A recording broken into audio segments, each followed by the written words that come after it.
నమస్కారం. మీ విజయ్ కుమార్ కంట. మొత్తం మీద అల్లు అర్జున్ ప్రతిష్టాత్మకంగా నటించినటువంటి పుష్ప 2 ద రూలర్ సినిమా విడుదలైంది. అఖండ విజయం సాధించింది. దీంట్లో ఎటువంటి సందేహానికి తావులేదు. అద్భుతమైనటువంటి నటనని, ముఖ్యంగా జాతర ఎపిసోడ్లో అల్లు అర్జున్ ప్రదర్శించినటువంటి నటన అమోఘం అని చెప్పాలి. చాలా చక్కగా చేశారు. ఈ సినిమా మొదటి భాగంతో పోల్చుకుంటే రెండో భాగం కొంచెం సెంటిమెంటల్గా ఉంది. కొంత ఫ్యామిలీ సెంటిమెంటు దీంట్లో జోడించి ఈ చిత్రాన్ని తీశారు. అయితే చిత్రం బాగుంది.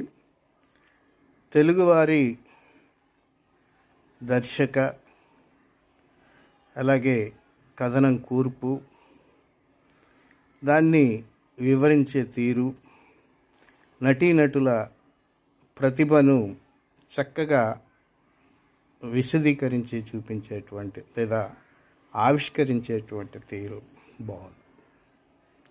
అయితే మనం ఒక విషయాన్ని ఈ చిత్రం అంశంలో ఆలోచించారు. ఒక మంచి నటుడు, ఒక మంచి దర్శకుడు ఉన్నప్పుడు ఎందుకు ఈ నటులు సామాజిక ప్రయోజనాన్ని దృష్టిలో పెట్టుకొని చిత్రాలు తీయరు?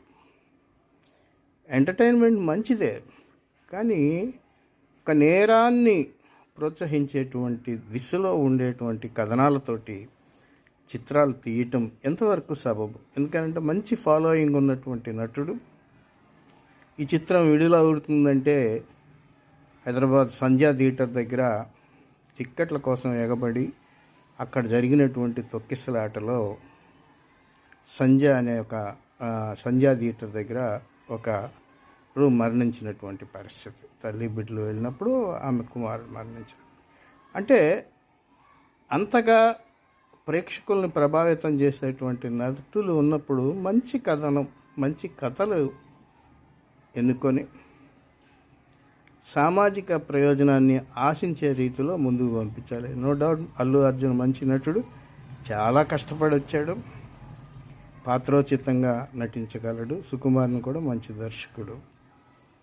ఈ దర్శకుల నుంచి మనం మంచి కథనంతో కూడిన మరో హిట్ చిత్రాన్ని ఆశిద్దాం.